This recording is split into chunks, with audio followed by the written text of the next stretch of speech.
JK Shekhar Yadav 16 సంవత్సరాల సుదీర్ఘ రాజకీయ చరిత్ర.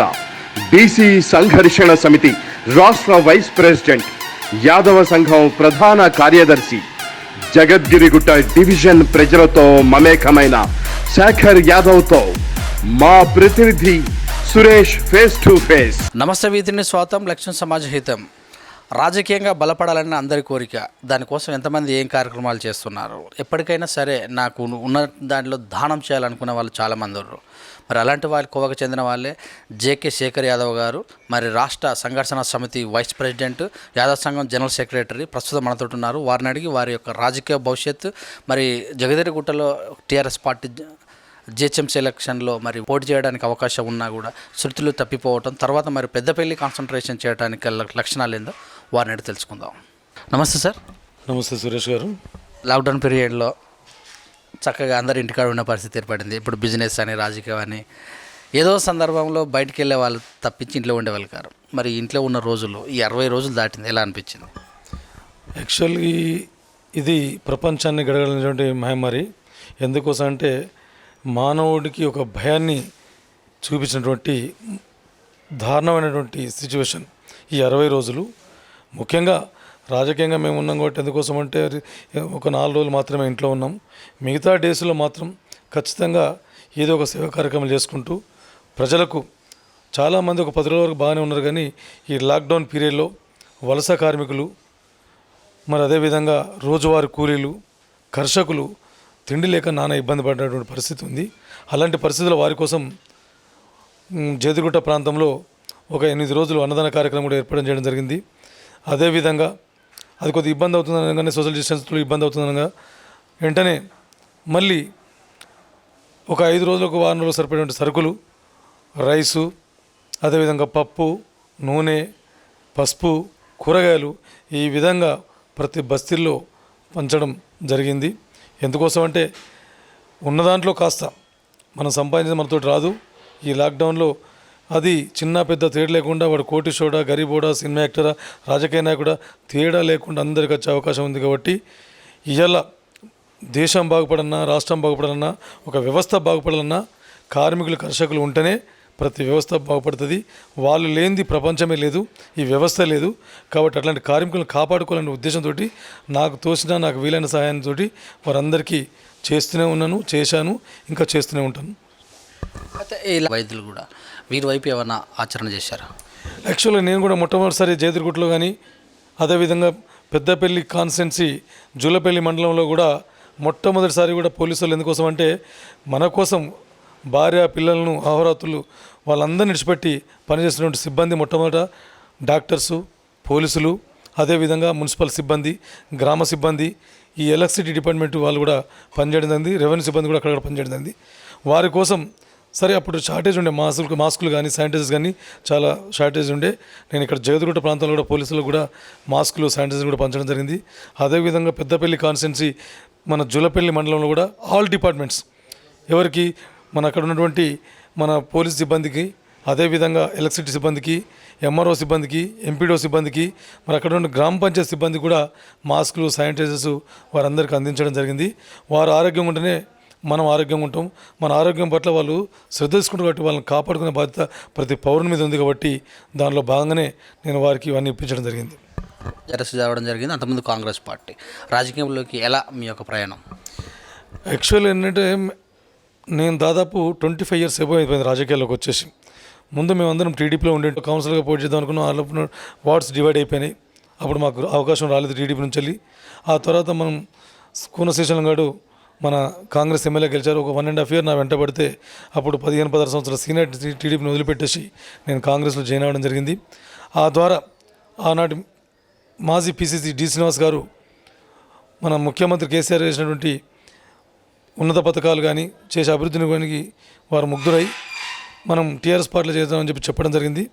వారితోటి సుమారుగా నేను ఒక 3000 మందితోటి జేదిగుట్ట ప్రాంతం నుంచి నేను వెళ్ళి టీఆర్ఎస్ భవన్లో మన కేసీఆర్ సమక్షంలో జాయిన్ చేయడం జరిగింది. దానికి అనుగుణంగా నాకు పార్టీ కూడా 2016లో జేదిగుట్ట కార్పొరేట్ 120 డివిజన్ కార్పొరేటర్గా నాకు టికెట్ కూడా ఇవ్వడం జరిగింది. కొన్ని అనివార్య కారణాల వల్ల నా టికెట్ స్కూటీలో పోయింది. తర్వాత మళ్ళీ వేరే వాళ్ళకి ఇచ్చారు, అది వేరే విషయం. ఈ రకంగా నేను అప్పటి నుంచి కూడా ఇప్పటివరకు టికెట్ ఉన్నా లేకున్నా ఎప్పుడు నిత్యం ప్రజల్లో ఉంటూ ప్రజల అవసరాలను తెలుసుకుంటూ వారికి ఏదో రకంగా సేవ చేస్తూనే ఉన్నాను. చాలా గుళ్ళు కట్టించాను, చాలా గుళ్ళకు డబ్బులు ఇచ్చాను, నిరుపేదలకు సాయం చేశాను, ఎవరైతే నిరుపేద విద్యార్థులను ఆర్థికంగా సాయం చేశాను. మొన్న రీసెంట్గా కూడా ఒక బ్రాహ్మణ కుటుంబంలో ఒక పూజారి చిన్న పిల్లోడు మన గుళ్ళో పూజ చేసుకుని కాలిపోతే తనకు కూడా నా సొంతంగా ఒక 50,000 రూపాయలు ఇచ్చేసి ట్రీట్మెంట్ ఇప్పించడం కూడా జరిగింది. మరి అదేవిధంగా కొంతమంది దాతలు కూడా ముందుకు రావడం జరిగింది. అదే కాకుండా మా ఒక మేస్త్రి కూడా రిక్షా కార్మికుల కూతుళ్ళు ఇద్దరు కూడా చదువుకోవడం కోసం కూడా గత 2 సంవత్సరాలు వారికి కూడా డబ్బులు ఇస్తున్నాను. సరే, ఇది నేనేదో పెద్ద గొప్పతనం అనుకోవట్లేదు, కాకపోతే మానవత దృక్పథంతో కష్టాల్లో ఉన్న వాళ్ళని ఆదుకోవాలి, మనకు తోచిన సహాయం చేయాలి, ఈ సమాజాన్ని కాపాడుకునే ఉద్దేశంతో నేను చేస్తున్నాను. అడ్డ మరి ఇప్పుడు డెవలప్ అవుతున్నటువంటి పార్టీ, ఈ ప్రాంతానికి మీకున్నటువంటి అనుబంధం? ఈ ప్రాంతం కానీ కర్షకులు కానీ ఇక్కడ చాలా మట్టుకు పనిచేసే వాళ్ళు ఎవరైతే ఉన్నారో సుమారుగా దాదాపు 5-6 జిల్లాల జనాభా ఉంటారు. కరీంనగర్ కానివ్వండి, వరంగల్ కానీ, నల్గొండ, మహబూబ్నగర్, మహబూబ్నగర్ ఇలాంటి జిల్లాల నుంచి కాకుండా మినీ ఇండియాని కూడా పిలవచ్చు. ఇక్కడ ఉత్తరప్రదేశ్ నుంచి ఉన్నారు, రాజస్థాన్ నుంచి ఉన్నారు, గుజరాత్ నుంచి ఉన్నారు, అదేవిధంగా బీహార్ నుంచి ఉన్నారు. ఉత్తర భారతదేశం దాదాపు చాలా స్టేట్స్ ప్రజలు ఈ యొక్క జోదిగుట్ట ప్రాంతాల్లో నివసిస్తున్నారు. ఎప్పుడు కూడా ఎవరికి అవసరం వచ్చినా వాళ్ళు ఏ కుల పోలు ఏ ప్రాంత పోలు అనేది కాకుండా వారు ప్రజలు భారతీయులు అనేటువంటి భావనతోటి వారికి ఏ కష్టం వచ్చినా వాళ్ళందరికీ నేను ఎల్లవెళ్ళ వాళ్ళకి సహాయ సహకారాలు అందించాను.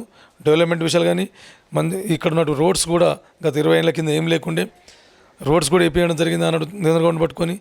తర్వాత మున్సిపల్ చైర్మన్ ఉన్నప్పుడు లింగంగౌండ్ ఉన్నప్పుడు అప్పుడు కూడా చాలా డెవలప్మెంట్ పనులు చేయించాం. అదే కాకుండా మంజీరా వాటర్ లైన్ నా సొంతంగా డబ్బులు పెట్టి ఒక 4 లక్షల రూపాయలు ఖర్చు పెట్టి ఈ ప్రాంతానికి మంజీరా వాటర్ లైన్ తీసుకోవడం జరిగింది. ఇవాళ 30 కనెక్షన్ తీసుకుంటే సుమారుగా ఇవాళ 1000 కనెక్షన్ దాని మీద ఉన్నాయి. ఈ రకంగా ప్రజలకు ఏది అవసరం ఉన్నా ఖచ్చితంగా వాళ్ళకు అందుబాటులో ఉంటూ వాళ్ళ అవసరాలు తీరుస్తున్నాను. మరి మీరు రాజకీయంగా ఏమన్నా పరిణతి చెందే అవకాశం ఉందా ఉన్నటువంటి బీసీ వెనుకబడిన తరగతి వాళ్ళను? ఖచ్చితంగా. ఎందుకోసం అంటే నాది ఒకటి, ఈరోజు రాజకీయంగా చాలా వెనుకబడి ఉన్నారు. నేను ఉన్నత కులాలను విమర్శించట్లేదు, కానీ బీసీలకు దక్కాల్సినటువంటి అవకాశాలు కానీ రాజకీయ అవకాశాలు కానీ ఆర్థికంగా కానీ వారు ఎందుకు ఎదగలేకపోతున్నారు. ఎందుకోసం అంటే మొదటి నుంచి వెళ్ళి వారు చదువు లేకపోవడం వల్ల, ఆ చదువు లేకపోవడం వల్ల ఎందుకోసం అంటే ఎవరైతే ఉన్నత కుల వాళ్ళు ఉన్నారో వాళ్ళు చదువుకొని అప్డేట్ అయి ఉన్నారు కాబట్టి ఏ రాజకీయ పదవులైనా వాళ్ళు బీసీల ప్రకారం చూసుకుంటే 119 సీట్లు ఉన్నటువంటి తెలంగాణ లోపల ఖచ్చితంగా 60 సీట్లు బీసీలకు రావాలి. ఆ న్యాయం అది లేదు. సరే, నేను దీన్ని తప్పుపట్టట్లేదు, కానీ మార్పు రావాలి, బీసీలలో మార్పు రావాలి, బీసీలు రాజకీయంగా ఎదగాలి, ఆర్థికంగా పటిష్టంగా కావడం కోసం నేను సాయశక్తుల బీసీల కోసం నేను ఎనలేని కృషి చేస్తున్నాను. అలాంటిదే కాదు, ఉన్న వాళ్ళ దాంట్లో కూడా ఉన్నత కులాల్లో కూడా డబ్బులేని వాళ్ళు ఉన్నారు. అయినప్పటికీ బీసీలు వాళ్ళకు దక్కాల్సినటువంటి హక్కులు కానీ ఏదైతే మన ఈ వ్యవస్థలో రాజకీయంగాని ఆ యొక్క స్థానం పొందలేకపోతారు. అది పొందడం కోసం నా వంతు ప్రయత్నం ఎప్పుడు చేస్తానని చెప్పేసి, అదేవిధంగా ఒక బీసీ లీడర్గా నేను బీసీ లీడర్లను తయారు చేయడం కోసం ఎప్పుడు కూడా ముందుంటానని చెప్పి తెలియజేస్తున్నాను. కాంగ్రెస్ అంటే ఒక వర్గానికి, టీడీపీ అంటే ఒక వర్గానికి, ఇప్పుడున్నటువంటి పార్టీ కారు పార్టీ కూడా వీళ్ళంతా ఒక వర్గానికే టికెట్లు ఇవ్వడం కానీ వర్గానికి కొమ్ము కాస్తున్నట్టు కూడా ఉంది అని ప్రజల్లో కూడా తెలుసు. బీసీలుగా పోటీ చేసి బీసీలుగా పరితపించే వాళ్ళు కూడా వాళ్ళు ఏదో రకంగా వాళ్ళ వర్గకే చేరుకోవాల్సిన పరిస్థితి ఏర్పడుతుంది. ఇది మారే అవకాశం ఉందా? తప్పకుండా అండి. సమాజంలో ఇప్పుడు మార్పులు వస్తున్నాయి. ఎందుకోసం అంటే ఏకైక నాయకుడు నందమూరి తారక రామారావు గారు, వారు చాలామంది వారి పీరియడ్లో దేవేంద్ర గౌడ్ కానీ అట్లాంటి వాళ్ళు చాలామంది, తలసాని శ్రీనివాస యాదవ్ కానీ వీళ్ళందరూ కూడా తెలుగుదేశం పార్టీ నుంచి వెళ్ళి బీసీలకు అవకాశం కల్పించాడు. యనమల రామకృష్ణుడు ఇట్లా మంది చాలామందికి అవకాశం కల్పించి రాజకీయంగా తీసుకొచ్చారు. కాబట్టి ఇప్పుడు కేసీఆర్ గారు కూడా ఆ దిశగా ప్రయత్నం చేస్తున్నారు. మొన్న కూడా యాదవ్స్కి 5 మందికి టికెట్లు ఇవ్వడం కూడా జరిగింది. కొద్దిగా కాంగ్రెస్ పార్టీ అన్యాయం చేసింది, బీసీలకు సరైనటువంటి అవకాశం కల్పించలేదు, అందుకోసం ఆ పార్టీ ఓడిపోయింది. ఖచ్చితంగా ఈ రానున్న ఎలక్షన్లో ముఖ్యమంత్రి గారు ప్రీతమ నాయకులు చంద్రశేఖరరావు గారు ఖచ్చితంగా బీసీలకు ప్రాధాన్యత పెంచి ఎక్కువ సీట్లు ఇచ్చి వారికి రాజకీయంగా ఎదుగుదలకు తోడ్పాటు అందిస్తారని చెప్పేసి నాకు దృఢమైన నమ్మకం ఉంది. అది కానీ ఇంకా కూడా బీసీలలో ఉన్న వాళ్ళు చాలామంది కూడా సర్పంచ్ పదవుల్లో కూడా పొందని వాళ్ళు ఉన్నారు. మరి ఇలాంటి వాళ్ళు ఉన్నట్టు సందర్భంలో ఉన్న కొంతమంది కొన్ని కమిటీలు, గౌడ్ కమిటీ, యాదవ్ కమిటీ, ఒక కుర్మ కమిటీ వాళ్ళు కొంతమంది బయటకు వచ్చినా కూడా వీళ్ళే కొట్లాడుకున్న పరిస్థితి ఏర్పాటు చేస్తున్నాయి ఈ యొక్క అధికార పార్టీలు అయితేనేమి ప్రతిపక్ష పార్టీలు అన్నట్టు కూడా ఉంది. నిజమేనా? ఇందులో ఎంత వాస్తవం? వారి కులాలను బీసీలను ఎదగనీయకుండా అక్కడక్కడ కొట్లాట పెట్టి వాళ్ళకి కొట్లాట పెట్టేసి రాజకీయంగా ఎదగకుండా కొంత ప్రయత్నాలు అయితే జరుగుతున్నాయి. కానీ మనం ఎడ్యుకేటెడ్ కావాలి, బీసీ సంఘాలు కానీ బీసీ కులాలు కానీ వారి యొక్క మత్తులో పడకుండా వారి యొక్క మాయమాటలకు మనం మోసపోకుండా మన స్వార్థం అయితే ఒకరికి అవుతుంది, అందరి స్వార్థం అయితే హక్కు ఉంటుంది. హక్కుతోటి ఇతరులు కూడా భయపడి మనకు అవకాశాలు ఇచ్చే అవకాశం ఉంటుంది. కాబట్టి ఖచ్చితంగా బీసీలు ఇప్పుడైనా మేల్కోవాలి. ఇట్లాంటి మాయమాటలు కలవల మాటలు నమ్మద్దు. ఈ యొక్క వారి యొక్క ఏదైతే రాజకీయ పార్టీ కావచ్చు, ఇంకో పార్టీ కావచ్చు, వారి యొక్క మాటలకు నమ్మి మోసపోవద్దని చెప్పేసి నేను బీసీ వర్గాలందరూ తెలియజేస్తున్నాను.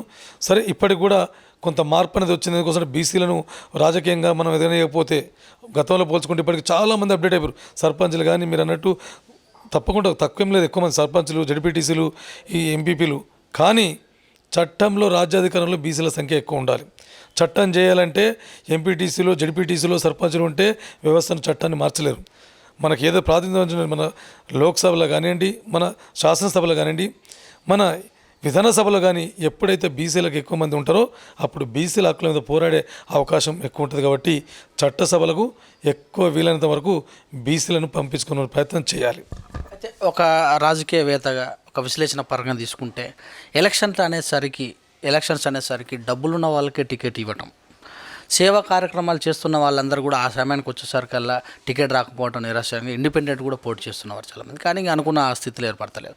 మరి డబ్బులున్న వారికే ఈ టికెట్లు ఇసుకుంటూ పోతే మరి ఒక సామాజిక వర్గాన్ని బాగా రాజకీయంగా అయితేనేమి బిజినెస్ పరంగా వాళ్ళే డెవలప్ ఉన్నటువంటి తెలంగాణ ప్రాంతంలో మరి ఇది ఇబ్బంది అనిపిస్తుంది. దీన్ని ఎలా మీరు అనువరిస్తారు? ఇప్పుడు మీరు ఒక చక్కటి క్వశ్చన్ అడిగారు. ఎందుకోసం అంటే ఇది ఒక రాష్ట్రంలో కాదు, దేశవ్యాప్తంగా కూడా ఇదే పరిస్థితి ఉంది. ఇది మార్పు రావాల్సినటువంటి అవకాశం ఎంతో ఉంది. ఎందుకోసం అంటే నీతి నిజాయితీకి మారిపోయినటువంటి మన భారతదేశం ఒకప్పుడు ఈరోజు కలుషితం అయిపోయింది అనేది మాత్రం 100% మీతో నేను ఏకీభవిస్తాను. రానున్న రాజకీయాల్లో డబ్బే ముఖ్యంగా పోతే ఈ వ్యవస్థ నాశనం అయిపోతుంది. మంచివాడికి స్థానం లేకుండా పోతుంది. డబ్బు పెట్టినప్పుడు ఆటోమేటిక్గా ఏం చేస్తాడు, పెట్టిన డబ్బును మళ్ళీ 10 రెట్లు సంపాదించుకోవాలని చూస్తాడు. కాబట్టి అప్పుడు ఏమంటారు, ప్రజలే రాజకీయాల్లో మార్పు రావాలంటే, రాజకీయ నాయకులకు కనువిప్పు కావాలంటే ప్రజలు మార్పు రావాలి. డబ్బు ఇచ్చినోడికి ఓటేయకుండా నీతి నిజాయితీగా పనిచేసి ప్రజలకు సేవ చేసి అందుబాటులో ఉండేటువంటి వ్యక్తిని ఎంచుకొని ఓటు అనే ఆయుధంతో ఆ డబ్బున్న వ్యక్తిని ఓడిస్తే ఖచ్చితంగా ఈ సమాజంలో మార్పు వస్తుంది. దానికి మనమే కారణం కావాలి. రాజకీయ పార్టీలు ఏంది ఎవరికి ఉంటే మనకి ఇస్తారు, దాన్ని మనం ఆపే శక్తి మన దగ్గర లేదు. వాళ్ళు మార్పు రావాలి. వాళ్ళు ఎంతసేపటికి గెలవాలి, మేము రాజకీయాలు రావాలి, అధికారంలోకి రావాలని కోరుకుంటారు.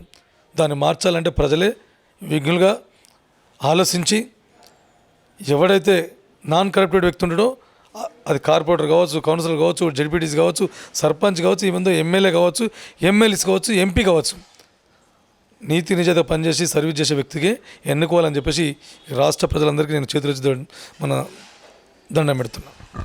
బీసీ సంఘాలు కూడా చాలా ఉన్నాయి. మీరు సంఘర్షణ సంఘం పెట్టారు. ఆర్ కృష్ణ లాంటి వాళ్ళు కూడా ఒక పార్టీలో టికెట్ తీసుకొని ఒక నియోజకవర్గంలో గెలవడం జరిగింది. తదనంతరం వేరే నియోజకవర్గంలో ఓడిపోవడం కూడా జరిగింది. బీసీలు 51% ఉందని చెప్పుకున్నటువంటి మీ బీసీ వర్గాలు మరి ఎందుకు అంత పెద్ద పోరాటం చేసిన వ్యక్తిని కూడా మరి గెలుపులో భాగం చేయలేకపోయారు? బ్రదర్ చెప్పిన కదా బ్రదర్, మన దేశంలో కానీ మన రాష్ట్రంలో భావదారిద్ర్యం ఉంది. ఎందుకోసం అంటే నీతి నిజాయితీగా కష్టపడి పనిచేస్తా అంటే వాడిని ఎదగలేరు. పైసలకు ఓటు అమ్ముకున్నంత వరకు ఈ వ్యవస్థను మనం మార్చలేం. ఎప్పుడైతే తన ఓటు తాను నిర్ణయించుకునే వ్యక్తికి స్వచ్ఛందంగా రూపాయి తీసుకోకుండా ఓటేసినాడు ఇట్లాంటి తప్పులు జరిగాయని మీకు తెలియజేస్తున్నాను. ఎందుకంటే ముఖ్యంగా డబ్బులను తీసుకోకుండా ఓటు వేసడం, వాడు ఇచ్చే 200-500తో మన జీవితం మారిపోద్దా? మారిపోదు. 1000 రూపాయలు ఇస్తాడు, మారిపోద్దా? 10,000తో మన లైఫ్ మారుతుందా? మన పిల్లలు బాగుపడుతుందా? కానీ 5 ఏళ్ళు మన జీవితం మారిపోతుంది. డబ్బులు ఇచ్చిన వ్యక్తికి వేస్తే 5 ఏళ్ళు మనం అనుకున్న అభివృద్ధి చెందదు, మనం అనుకున్నటువంటి పనులు జరగవు. కాబట్టి ప్రజలు విఘ్నులు కావాలి. మళ్ళీ చెప్తున్నాను, బీసీ సంఘాలను ఓడియడానికి కదంటే ఇదంతా కుట్ర రాజకీయాలు. న్యాయంగా పోరాడడానికి ఎవడు సపోర్ట్ చేయడు. కాబట్టి ప్రజలే మద్దతు ఇవ్వాలి. ప్రజలు గెలిపిస్తేనే ఏ సంస్థలైనా ముందుకు వస్తాయి, లేకపోతే విఘ్నులైనటువంటి బీసీలలో చదువుకుంటే హాస్టల్స్ అయితేనేమి, ఇంకా హాస్పిటల్స్ అయితేనేమి, సాఫ్ట్వేర్ కంపెనీస్ అయితేనేమి ఇవి కూడా చాలా దూరంగానే ఉన్నారు. పరిశ్రమలలో వాటా కూడా లేదు, పరిశ్రమలలో రిజర్వేషన్ కూడా లేదు. మరి దీన్ని ఎలాగ మీరు మీ యొక్క భాషలో చెప్తారు? అంటే వాస్తవ పరిస్థితులు ఏంటంటే తెలంగాణ మటుగా చెప్తాను నేను. తెలంగాణలో మన దరిద్రం ఏంటంటే ఇక్కడ ఉన్నటువంటి కొన్ని జిల్లాల ప్రజలు మన ప్రభుత్వాలు ఇచ్చే సబ్సిడీలు కానీ పనులు కానీ కూర్చొని పెట్టి సోమరిపోతులను చేస్తున్నారు. ఎందుకోసం ప్రభుత్వం మంచి లక్ష్యంతో చేసినప్పటికీ ఇవాళ 100 రోజుల పని అని చెప్పేసి దానివల్ల ఎంత అన్యాయం జరుగుతుందంటే రైతులకు కూలీలు దొరుకుతలేరు, ఇండ్లు కట్టుకుంటే మనుషులు దొరుకుతలేరు, కార్మికులు దొరుకుతలేరు. కేవలం ఏంది మన గవర్నమెంట్ కూడా ఏమిస్తుంది, 1500 రూపాయలు ఇస్తుంది, 12 కిలో బియ్యం ఇస్తుంది, ఇంట్లో 5 ఉంటే 60 కిలో వస్తుంది. వాడు మళ్ళీ కేంద్ర ప్రభుత్వం ఏమిస్తుంది 100 రోజుల పని కోసం ఒక్కోటికి 200 300 వస్తుంది. అట్లా గంట పోతున్నారు అట్టి వస్తున్నారు. ఈ మార్పు రావాలి. గవర్నమెంట్ మంచి పని చేసినప్పుడు కూడా వాటి లోటుపాట్లు తప్పులు సరిదిద్ది ఏం చేయాలంటే ఈ 100 రోజుల పని కూడా రైతులకు అనుసంధానం చేయాలి. గ్రామ పంచాయతీ గట్ట చేసి రైతులకు పని ఉంటే ఆ రైతులకు పనిచేసే విధంగా రోడ్లు బాగా వేయించాలి. కెనాల్స్ ఉంటాయి, కెనాల్స్ తీపియాలి. కానీ అలాంటి ఏం చేయట్లేదు. ఏదో గుట్ట కుదిరిన మట్టి అవుతారు, అట్లా గంట సేపు వస్తారు, మనకి 200 300 వస్తున్నాయి. ఇక రైతు దగ్గర పోయి పని చేయమంటే చేయడు కదా, 8 గంటలు, చాలా ఇబ్బంది అవుతుంది. అదేవిధంగా మీరు స్కూల్ విషయం చెప్పారు. ఒక విషయం మన రాష్ట్ర ప్రభుత్వాన్ని, మన రాష్ట్ర ముఖ్యమంత్రి అని మనం మెచ్చుకోవాలి. ఇవాళ బీసీ గురుకుల పాఠశాలకు ఇంచుమించు 100 పైన తీసుకొచ్చాడు. మన ముస్లిమ్స్ కూడా 119 మేబీ అంతవరకు తీసుకొచ్చాడు. గురుకుల పాఠశాల గవర్నమెంట్ స్కూల్లో ఉత్తీర్ణత శాతం తగ్గిపోతుంది. ఎవరైతే ఇది అటెండెన్స్ తగ్గిపోతుందంటే అందరూ కూడా ఏమైపోయారంటే ప్రతి ఒక్కరు కూడా ఫ్యాషన్కి అలవాటు అయిపోయారు. గవర్నమెంట్ స్కూళ్ళల్లో మంచి ప్రొఫెషనల్ టీచర్స్ ఉంటారు. వాళ్ళు ఎంఏ బీఈడి బిఏ బీఈడి చేసినటువంటి ప్రొఫెషనల్ టీచర్స్ ఉంటారు. అదే ప్రైవేట్ స్కూల్లో ఏముంటుంది, ప్రైవేట్ స్కూల్లో మన ఇంటర్మీడియట్ ఫెయిల్ అయిన వాళ్ళు, డిగ్రీ ఫెయిల్ అయిన వాళ్ళు ఆ టీచర్లను పెట్టేసి యూనిఫామ్ వేయగానే, బస్సు వేయగానే ఇదేదో బాగుంటుంది, 4 పూల చెట్లు ఉంటాయి ఆడుకొని 4 ఇంగ్లీష్ ముగ్గురు మాట్లాడితే చాలా బాగుంటుందని వ్యాయామం పడతారు. ఎప్పుడు కూడా తప్పకుండా చెప్తున్నా నేను, ఇప్పటికి కూడా మన పిల్లల్ని గవర్నమెంట్ స్కూల్లో చదివించాలి. అక్కడ క్వాలిటీ టీచర్స్ ఉంటారు, ఎడ్యుకేషన్ కూడా క్వాలిటీ ఉంటుంది. ఒక్కొక్క టీచర్ మీద ప్రభుత్వం 50,000 60,000 లక్ష వరకు కూడా ఖర్చు పెడుతుంది. ప్రైవేట్ స్కూల్లో 20,000 10,000 రూపాయలు ఇస్తున్నారు. కాబట్టి ప్రైవేట్ స్కూల్ సాధ్యమైనంత వరకు పిల్లల్ని పంపించకుండా గవర్నమెంట్ స్కూల్లో చదివించాలని చెప్పేసి నాకు విన్నపం. యాదవ సంఘం జనరల్ సెక్రటరీగా మరి చూసినట్టయితే రాను కూడా గేదెలను కానీ ఆవులు కానీ పెంచే వాళ్ళు సంఘంలో చాలా తక్కువయ్యారు. మరి గొర్రెలు ఇస్తున్నప్పటికీ కూడా చాలామంది కూడా చదువుకు దూరం అవుతున్నారని కొన్ని కామెంట్లు కూడా విన్నామంటే ప్రభుత్వం మమ్మల్ని చదువులకు రాయితీ లేకుండా మళ్ళీ కులవృత్తులు చేసుకోవాలని సంఘాలలో చాలామంది కూడా విమర్శించారు. దీనివల్ల ఎలాంటి జ్ఞానం పొందే అవకాశం? ఈ విషయాన్ని కూడా మేము గతంలో ముఖ్యమంత్రి గారి మరి మంత్రి తలసాని శ్రీనివాస్ గారి దృష్టి కూడా తీసుకురావడం జరిగింది. ఎందుకోసం అంటే చదువుకున్నాం, ఇప్పుడు మేము చదువుకున్న వాళ్ళం చదువుకోకుండా గొర్రెలు కాసుకోవాలా బర్రెలు కాసుకోవాలని చెప్పేసి. కాకపోతే వారు గౌరవ ముఖ్యమంత్రి గారు ఏం చెప్పారంటే ఈ యొక్క అందరూ నౌకరంటే ఏడికలు దొరకదు కదా, మీరు చదువుకోండి, చదువుకున్న తర్వాత వ్యాపారంలో పైకి రావాలనే ఉద్దేశంతో గొర్రెలు పెంచండి. ఆ గొర్రెలు పెంచేసి ఆ గొర్రెల కోసం ఏదో మీకు సబ్సిడీ కూడా ఇస్తున్నాను. అదే కాకుండా గుట్ల చెట్ల పున్న కాకుండా షెడ్లు వేయండి, ఒక ఫామ్ పెట్టండి, షిప్ ఫామ్ పెట్టేసి ఈ గొర్రెలను పెంచుకుంటూ మీరు మీట్ ప్రాసెస్ యూనిట్ పెట్టుకోండి, దానికి కూడా సబ్సిడీ ఇస్తానని చెప్పడం జరిగింది. ఇది చాలామందికి తెలియదు. మీట్ ప్రాసెస్ యూనిట్కు ఒక్కొక్క దానికి 1 కోటి 2 కోట్లు 10 కోట్లు కూడా ఉన్నాయి. వాటి కూడా సబ్సిడీ ఇస్తా. మీరు చదువుకున్న వాళ్ళు అట్లా వ్యాపారం చేయండి. మెయిన్ కూడా కాన్సెప్ట్ ఏం చెప్పారంటే గొర్రెలు కాసుకున్నవాడు కట్టె పట్టుకొని గుట్టలు చెట్లు తిరగలేదు, గొర్రెల కాటికి కారు వేసుకొని పోవాలనేది, అట్లాంటి రోజులు రావాలనేది నేను గతంలో ముఖ్యమంత్రి సమావేశంలో కానీ మరి అదేవిధంగా తలసాని మంత్రి గారు శ్రీనివాస్ యాదవ్ గారు ఏర్పాటు చేసినటువంటి సమావేశంలో కూడా మాట్లాడింది.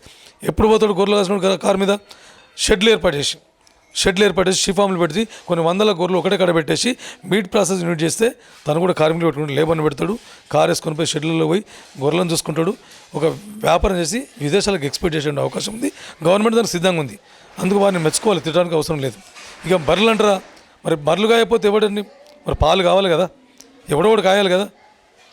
ఇప్పుడు మన కులవృత్తి మనం చేసుకుంటే తప్పేముంది? మీరు మంచి ఉద్యోగాలు చేయండి, పని చేసుకోండి, కులవృత్తులను కూడా ప్రోత్సహించుకుంటే కులవృత్తుల ద్వారా పాలు అమ్మితే పైసలు వస్తాయి. మనకు మంచి స్వచ్ఛమైన పాలు రావాలంటే బర్రెలు కావాలి, ఆవులు కావాలి. లేకపోతే ఈ కల్తీ పాలతోటి మన జీవితాలు కూడా ఖరాబ్ అవుతాయి. కాబట్టి అది తప్పు నేను ఉద్దేశం. సీఎం గారు మంచి పని చేశారు, దాన్ని తప్పు వెతకాల్సిన అవసరం లేదు. మీరు చేయాలంటే కూడా వారు కూడా మీట్ ప్రాసెస్ యూనిట్ పెట్టుకోండి, షెడ్లు వేయండి, షిఫామ్లు కానీ వాటిని కూడా సబ్సిడీ ఇస్తున్నారు. కాబట్టి వారికి మా యాదవ్ సంఘం తరఫున నేను మరొకసారి ముఖ్యమంత్రి గారికి, తలసాని శ్రీనివాస్ మన మంత్రి గారికి హృదయపూర్వక ధన్యవాదాలు తెలియజేస్తున్నాను. ఇదంతా కూడా ఒక వర్గం సంబంధించిన విషయం. మరి మీరు రాబోయే రోజులలో జిహెచ్ఎంసీ ఎలక్షన్లో మీరు ఏదైతే సేవ చేసినటువంటి జగదిరిగుట్టలో పోటీ చేసే అవకాశం ఉందా రాజకీయంగా? తప్పకుండా. లాస్ట్ టైం నాకు మన టీఆర్ఎస్ పార్టీ నుంచి టికెట్ ఇచ్చారు కాబట్టి అనివార్యంగా టికెట్ పోయింది. కాబట్టి ఈసారి ఖచ్చితంగా నేను ముందున్నాను. ప్రజలు గెలిపేయడానికి కూడా వాళ్ళు కూడా మార్పు కోరుకుంటున్నారు. ఖచ్చితంగా జగదిరిగుట్ట ప్రాంతంలో మార్పు రావాలి. నేను ఒక విషయం కూడా చెప్పాను, నా యొక్క ఏజెండా కూడా ప్రకటించడం జరిగింది. గతంలో ఇక్కడ వెంకటేశ్వర స్వామి గుడి మీద వివిధ కులాలకు సంబంధించినటువంటి గుళ్ళు చాలా ఉన్నాయి. ఎందుకోసం అంటే మన యాదగిరిగుట్టలో సురేంద్రపురంలో ఏ విధంగా అయితే ఉన్నాయో గుళ్ళు, ఇక్కడ కూడా మన స్థాల హనుమాన్ ఉంది, మల్లికార్జున స్వామి టెంపుల్ ఉంది, వెంకటేశ్వర స్వామి టెంపుల్ ఉంది, బ్రాహ్మణుల గుడి ఉంది. అదేవిధంగా మన విశ్వబ్రహ్మణుల గుడి ఉంది, పరశురాముల గుడి ఉంది. అట్లాంటి గుళ్ళకు నాకు ఏంటంటే గవర్నమెంట్ జాగా కట్టారు కాబట్టి ప్రభుత్వ దృష్టికి తీసుకొని పోయి ఎమ్మెల్యే గారి ద్వారా, మరి ఎమ్మెల్సీ గారి ద్వారా, మా గౌరవ ఎమ్మెల్యే వివేకానంద్ గారి ద్వారా, అదేవిధంగా ఎమ్మెల్సీ మన శంభురాజు గారి ద్వారా, మంత్రి మల్లారెడ్డి గారి దృష్టి తీసుకొని పోయి ఆ గుళ్ళను రెగ్యులేషన్ చెప్పించేసి వాళ్ళ కంపౌండ్లో వాళ్ళు పెట్టుకొని మంచిగా పూజ చేసుకునే విధంగా, ఎందుకోసం అంటే అదే కాకుండా ఒక సుందరవన ఒక పార్క్ను కూడా గుట్ట మీద ఏర్పాటు చేయాలనేటువంటి కోరిక నాకుండే. అదే కాకుండా కార్మికులు కర్షకులు జేదగుట్ల ప్రాంతంలో ఉన్నారు కాబట్టి ఒక 30% నా సొంత ఖర్చుతోటి ఒక కళ్యాణ మండపం కూడా కట్టాలనే కోరిక నాకుండే. కానీ నాకు టికెట్ పోవడం వల్ల నేను అది చేయలేకపోయాను. ఇప్పుడు ఉన్న వాళ్ళు ఆ దిశగా ప్రయత్నాలు కూడా చేయట్లేదు.